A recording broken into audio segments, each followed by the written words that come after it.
नमस्कार। आप सुन रहे हैं द बॉलीवुड रेडियो और मैं हूं आपके साथ आकाश। दोस्तों, आज के इस पॉडकास्ट में बात राजेश खन्ना की और उस दौर में आपको लेकर चलेंगे जब राजेश खन्ना का जो फिल्मी सफ़र था वो बहुत अंधेरे और मुश्किलों से गुजर रहा था। अंधेरा इसलिए क्योंकि उन्होंने जो चमकता सूरज देखा था अपने करियर का, वैसा दोबारा कभी नहीं देखा। राजेश खन्ना के फिल्मी ग्राफ पर अगर एक नज़र दिखाती है कि राजेश खन्ना को कभी मल्टी स्टारर फिल्मों में काम करने में दिलचस्पी नहीं थी, यानी कि जिसमें बहुत सारे हीरो हीरोइन हों।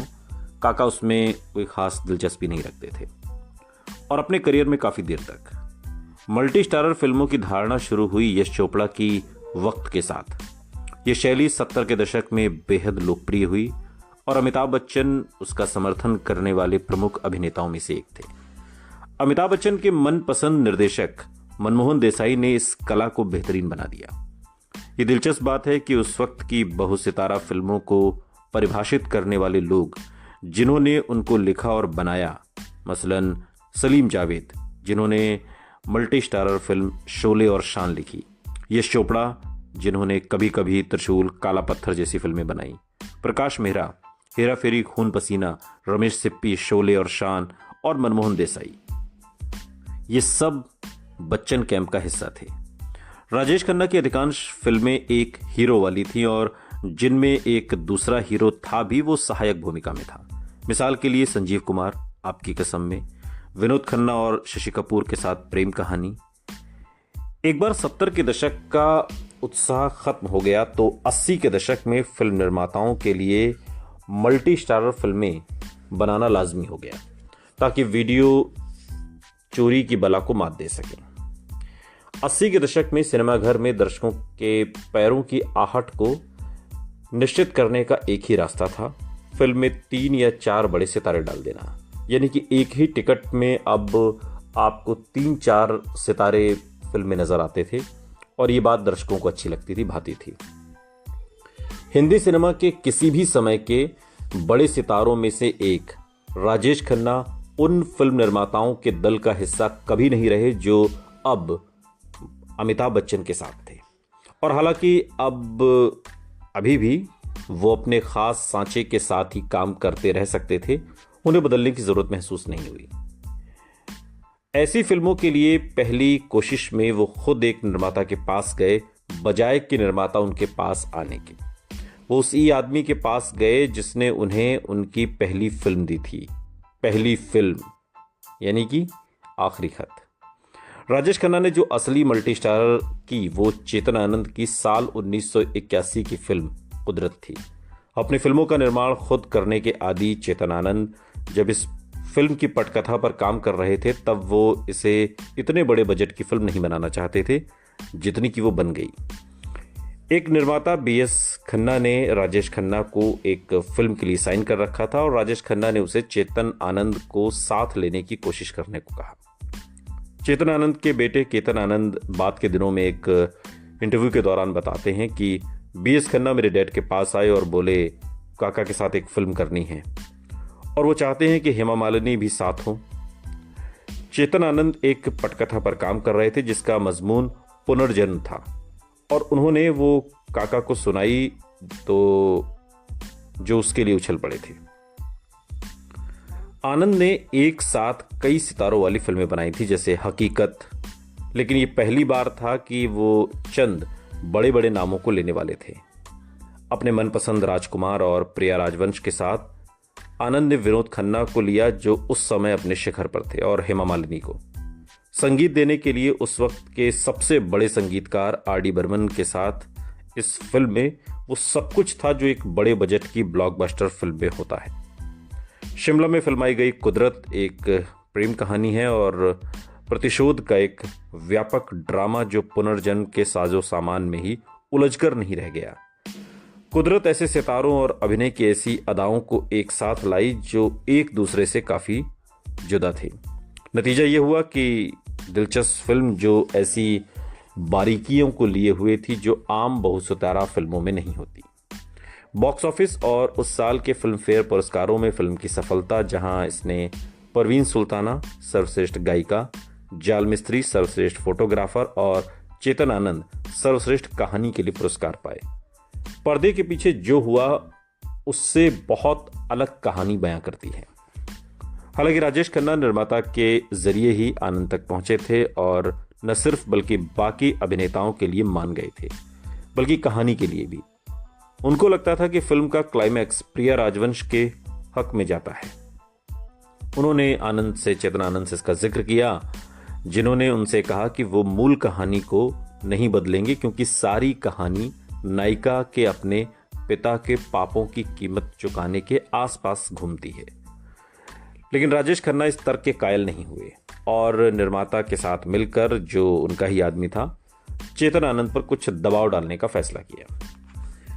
आखिरी खत के बाद से बहुत कुछ बदल चुका था और राजेश खन्ना वो नए लड़के भी नहीं थे जिसका तब चेतन आनंद ने निर्देशन किया था, और चाहे उनका नसीब बिगड़ रहा था फिर भी वो एक बड़ा सितारा थे।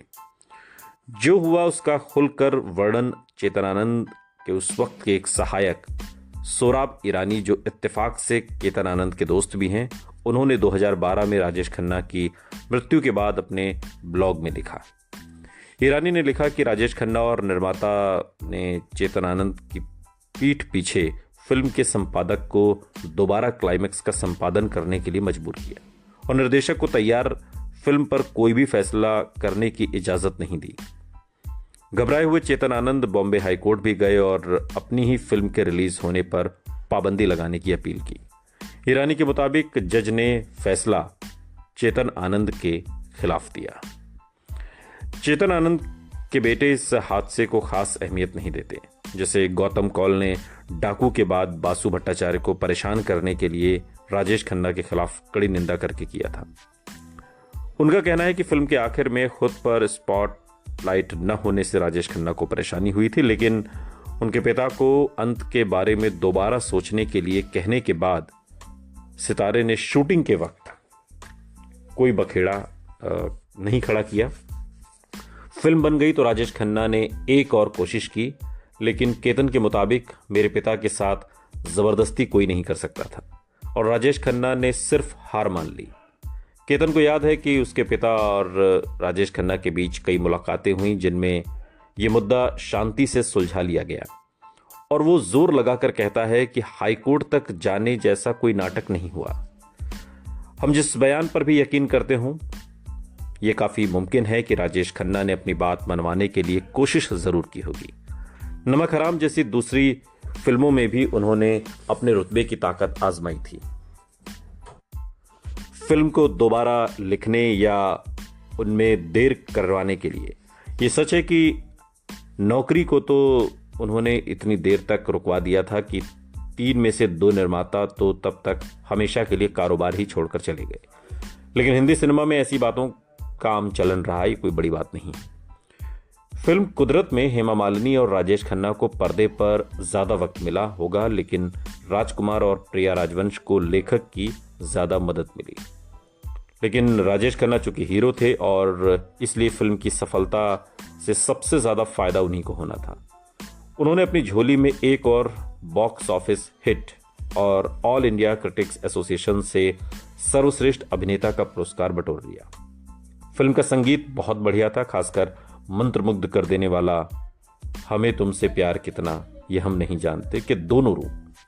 हालांकि परवीन सुल्ताना द्वारा गाए गए रूप का आधार ज्यादा शास्त्रीय है और उसे फिल्म फेयर पुरस्कार भी मिला, फिर भी किशोर कुमार वाला हिस्सा ज्यादा लोकप्रिय हुआ। मजरू सुल्तानपुरी द्वारा लिखा गया यह गीत आज भी उससे जुड़े हर व्यक्ति के लिए सबसे यादगार गीतों में से एक है। 80 के दशक में फिल्मों की तरफ अपना नजरिया बदलने के साथ राजेश खन्ना ने अपनी जाती जिंदगी में भी कई बदलाव किए। एक था देवयानी चौबल के अपने सेट पर आने पर पाबंदी लगा देना, और एक अटल भक्त के होने के अलावा देवयानी एक तीखी कलम भी रखती थी और उससे भी तीखी जुबान। देवयानी का नाम किसी भी सूची में भी अच्छे नामों में शामिल नहीं था, और सुनने में आया कि एक बार धर्मेंद्र स्टूडियो के पार तक उनके पीछे भागे थे जब उसने हेमा मालिनी के बारे में अनचाही बातें लिखी थी। लेकिन बेशक इस शरीफ बलवान ने उसे नुकसान नहीं पहुंचाया।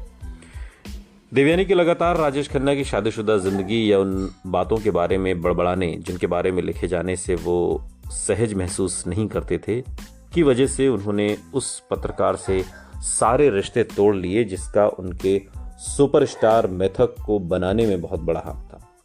इसके बाद राजेश खन्ना ने उनके साथ कभी कभार ही बात की और उसकी मृत्युशैया पर भी उसे देखने नहीं गए। ऐसे थे सुपरस्टार राजेश खन्ना। इस सुपरस्टार शब्द भी राजेश खन्ना को कहीं ना कहीं देवयानी चौबल ने ही इसको आकार दिया था और बढ़ाया था। सुनते रहिए द बॉलीवुड रेडियो, सुनता है सारा इंडिया।